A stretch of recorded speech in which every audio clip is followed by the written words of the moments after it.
श्री स्वामी समर्थ. नमस्कार मंडळी, तुम्हा सर्वांचं दिव्य शक्ती या चॅनलमध्ये मी स्वागत करते. ताईंनो, दादांनो, 10 जुलैला आलेली आहे योगिनी एकादशी. तसं बघायला गेलं तर प्रत्येक महिन्यामध्ये 2 एकादशी तिथी असतात, परंतु प्रत्येक एकादशीचं तिथीचं महत्त्व हे देखील वेगवेगळं असतं आणि प्रत्येक महिन्यामध्ये 2 वेळेला एकादशी तिथी येत असते.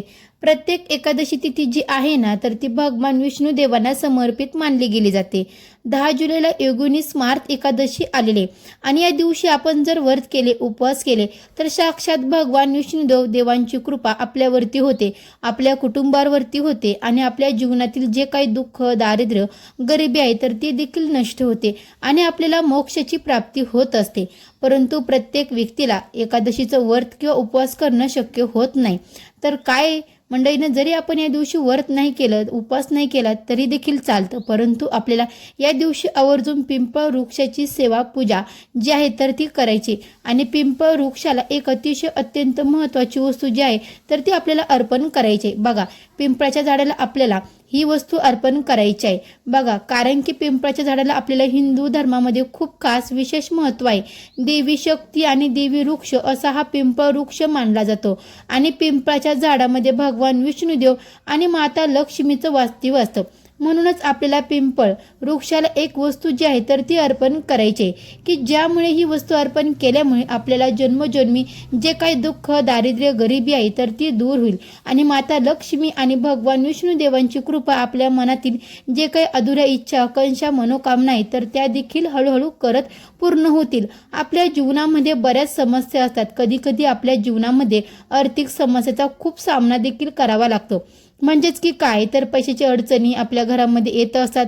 पैसा घरामध्ये येतो, परंतु तो काही वेळ तो टिकत नाही. म्हणूनच आपल्याला हा जो उपाय आहे ना तर तो करायचा आहे. कारण की बघा, आपण सर्वजण पैसा मिळवण्यासाठी, प्रगती करण्यासाठी आपण खूप धडपड, मेहनत, कष्ट करतो, परंतु काही वेळ आपलं नशीब जे आहे तर ते आपल्याला साथ देत नाही. म्हणूनच आपण जर अशा ठराविक तिथीवरती काही प्रभावशाली सेवा, उपाय केले तर त्याचा नक्कीच लाभ जे आहे तर ते आपल्याला मिळत असतं. तर म्हणूनच आपल्याला योगिनी एकादशीच्या दिवशी पिंपळ वृक्षाला नेमकी कोणती वस्तू अर्पण करायची, कोणत्या वेळेमध्ये अर्पण करायची, याविषयीची संपूर्ण माहिती आजच्या या नवीन व्हिडिओमध्ये मी तुमच्यासोबत शेअर करणार आहे. त्यामुळे तुम्ही हा व्हिडिओ स्किप न करता शेवटपर्यंत नक्की बघा. चॅनलवरती जर तुम्ही नवीन असाल तर आपल्या चॅनलला देखील सबस्क्राईब करा. कमेंट बॉक्समध्ये श्री स्वामी समर्थ, श्री स्वामी समर्थ मात्र कमेंट करायला विसरू नका आणि हो मंडळी, बेल आयकॉनला सुद्धा प्रेस करा, म्हणजे जेव्हा कधी मी नवीन व्हिडिओ अपलोड करेल त्याचं सर्वात अगोदर नोटिफिकेशन तुम्हाला पडेल आणि तुम्ही एकही व्हिडिओ मिस करणार नाही. चला तर मंडळी, वेळ न घालवता आपण आपल्या आजच्या व्हिडिओला सुरुवात करूया. ताईंनो, दादांनो, आपल्या घरामध्ये पैसा येतो, परंतु काही वेळा तो घरामध्ये पैसा जो आलेला आहे तर तो टिकून राहत नाही. घरामध्ये पैशाची अडचणी असतात. काही वेळा घरामध्ये पैसा येत नाही आणि जरी आला तो टिकत नाही. आपल्याला पैसे मिळवण्याचे मार्ग देखील सापडत नाही. घरामध्ये सतत आजारपण असतात, सततचे वादविवाद असतात किंवा आपल्या घरामध्ये सतत काही ना काही नकर्म गोष्टी ज्या आहेत तर त्या घडत असतील. आपले मुलं आजारी पडत असतील किंवा आपली मुली जी आहेत तर त्यांची प्रगती जी आहे तर ती होत नसेल, आपल्या पतीची प्रगती होत नसेल, आपल्या नोकरी व्यवसायामध्ये आपल्या मनासारखं यश जे आहे तर ते मिळत नसेल, अशा एक ना एक अनेक संकटाचा सामना आपल्याला जीवनामध्ये करावा लागत असेल तर आवर्जून या योगिनी स्मार्त एकादशीच्या दिवशी पिंपळ वृक्षाला एक वस्तू जी आहे ना तर ती नक्की अर्पण करून बघा. यामुळे दारिद्र्य दूर नष्ट होतं आणि हो, आपल्याला जो काही पितृदोष असेल तर तो देखील नष्ट होतो. यासाठीच आपल्याला खास करून हा जो उपाय आहे ना तर तो करायचा आहे. कारण की बघा, पिंपळाचं झाड जे आहे ना तर ते अतिशय अत्यंत शुभ आणि तितकंच आपल्या हिंदू धर्मामध्ये पूजनीय मानलं जातं. आपल्याला पितरांचा आशीर्वाद प्राप्त करण्यासाठी सुद्धा आपण पिंपळ वृक्षाच्या झाडाची पूजा नक्कीच करू शकतो. पिंपळाच्या झाडाची पूजा केल्यामुळे पितृदोषापासून सुद्धा आपल्याला मुक्तता मिळते. असं त्याचप्रमाणे शनी महाराजांचा त्रास सुद्धा दूर होतो. वास्तुशास्त्रामध्ये पिंपळाचं झाड हे शुभ मानलं जातं. अत्यंत देवी आणि उत्कृष्ट वृक्ष म्हणजे हा पिंपळ वृक्ष आहे आणि पिंपळाच्या झाडाची पूजा केल्याने सुख, शांती, समृद्धी प्राप्त होत असते. पिंपळाचं झाड हे भगवान विष्णू देवांचे एक स्वरूपी आहे. त्याचप्रमाणे पूर्वजनांची आणि तीर्थक्षेत्राची निवासस्थान म्हणजे हे पिंपळाचं झाड आहे. एकादशीच्या दिवशी आपल्याला शक्य असेल तर आपल्याला भगवान विष्णू देवांचं असं विविध पंचोपचार पूजन करायचं आहे. आपल्या देवघरामध्ये जर भगवान विष्णुदेव आणि माता लक्ष्मीची मूर्ती असेल तर मूर्तीवरती अभिषेक करायचा आहे. फोटो असेल तर फोटो चांगला पुसून घ्यायचा आहे. पाण्याचा शिंकलावा देऊन आणि पिंपळ, चंदन आणि किंवा अष्टगंध लावून आपल्याला भगवान विष्णुदेवांना लावायचं आहे. आणि हो, त्यांचे पूजन सेवा जी आहे तर ती करून घ्यायची. मग तुमच्याकडे जर मूर्ती नसेल भगवान विष्णुदेवांची, सर्वांच्या घरामध्ये भगवान बाळकृष्णाची मूर्ती असेलच. भगवान बाळकृष्णाची मूर्तीवरती अभिषेक केला तरी देखील चालणार आहे.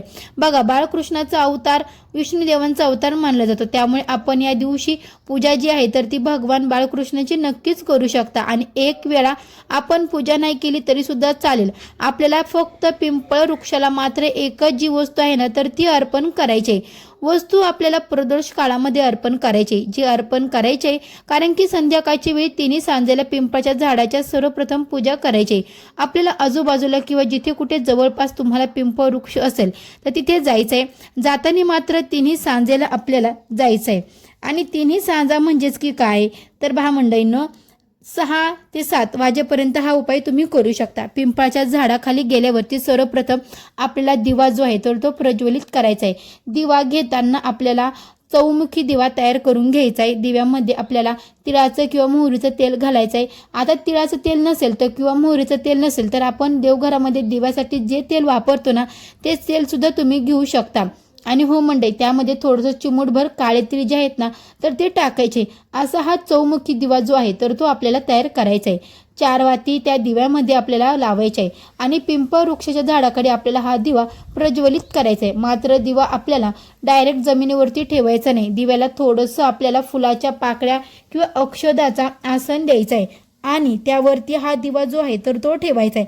नंतर दिवा प्रज्वलित करायचा आहे. दिव्याला आपल्याला 4 बाजूनी म्हणजे 4 वाटीनी हळदी कुंकू आपल्याला लावायचं आहे. थोड्याशा अखंड अक्षदा अर्पण करायचे आहे. दिव्याला नमस्कार करायचा आहे आणि पिंपळ वृक्षाला आपल्याला जल अर्पण करायचं आहे. आता एक तांब्यामध्ये लोट्यामध्ये तुम्हाला स्वच्छ पाणी घ्यायचं आहे म्हणजे पिण्याचं पाणी.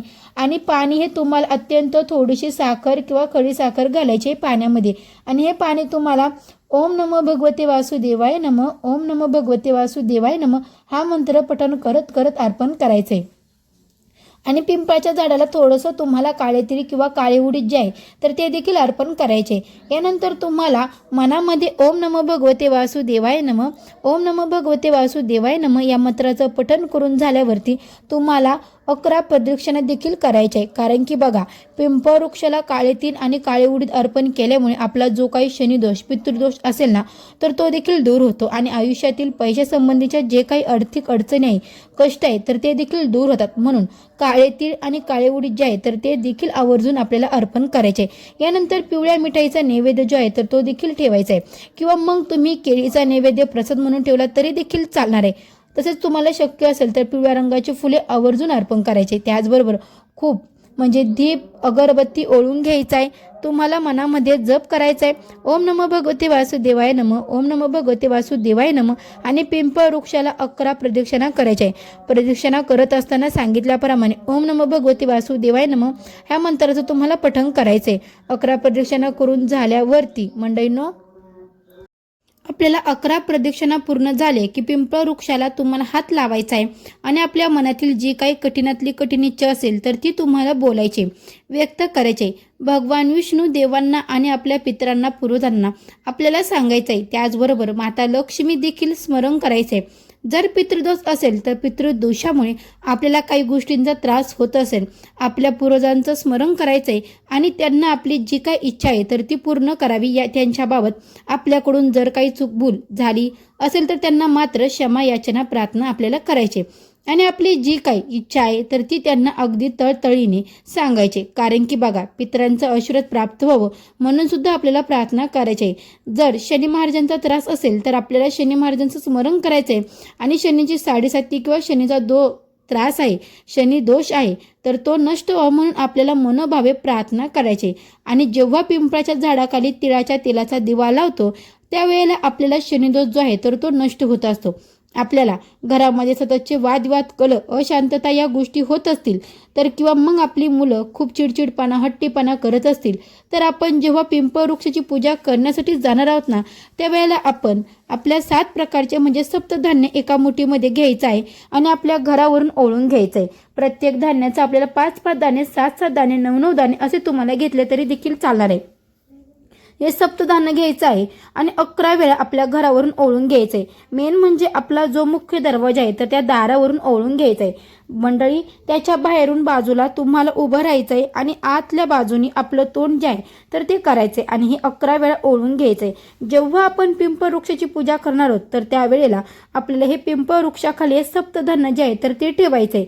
यामुळे घरातील जी काही नकर्मक ऊर्जा आहे, दोष आहे, नजरबाध आहे, इडापिडा आहे, गरीब आहे, दुःख आहे, दारिद्र्य आहे तर ते दूर होतं आणि शिवाय आपली जी काही बंद झालेली पैसे येतात, पैसे येत नाही, पैसे येण्याचे मार्ग आहेत तर ते देखील खुले होतात. कारण बघा, या दिवशी भगवान विष्णू देवांची आपण जितकी सेवा करू इच्छिता, जितकं नामस्मरण करता तितकं सेवेचं फळ जे आहे तर ते प्राप्त होत असतं. म्हणून होईल तेवढी जास्तीत जास्त सेवा या दिवशी आपल्याला करण्याचा प्रयत्न करायचा आहे आणि आपल्याला सांगितल्याप्रमाणे हा छोटासा उपाय करून बघायचा आहे. हा उपाय छोटासा आहे, फक्त उपाय करत असताना मनामध्ये श्रद्धा ठेवा, विश्वास ठेवा आणि सोबतच कष्ट आणि कर्म चांगले करत राहा. चला मग नक्कीच तुमच्या जीवनामध्ये बदल झालेला तुम्हाला हळूहळू का होईना दिसायला सुरुवात होईल. मंडळींनो, हा व्हिडिओ तुम्हाला कसा वाटला तर कमेंटमध्ये नक्की सांगा. तर मंडळी, भेटू असेच एका नवीन व्हिडिओमध्ये. तोपर्यंत सर्व मंडळींना श्री स्वामी समर्थ, गुरुदेव दत्त.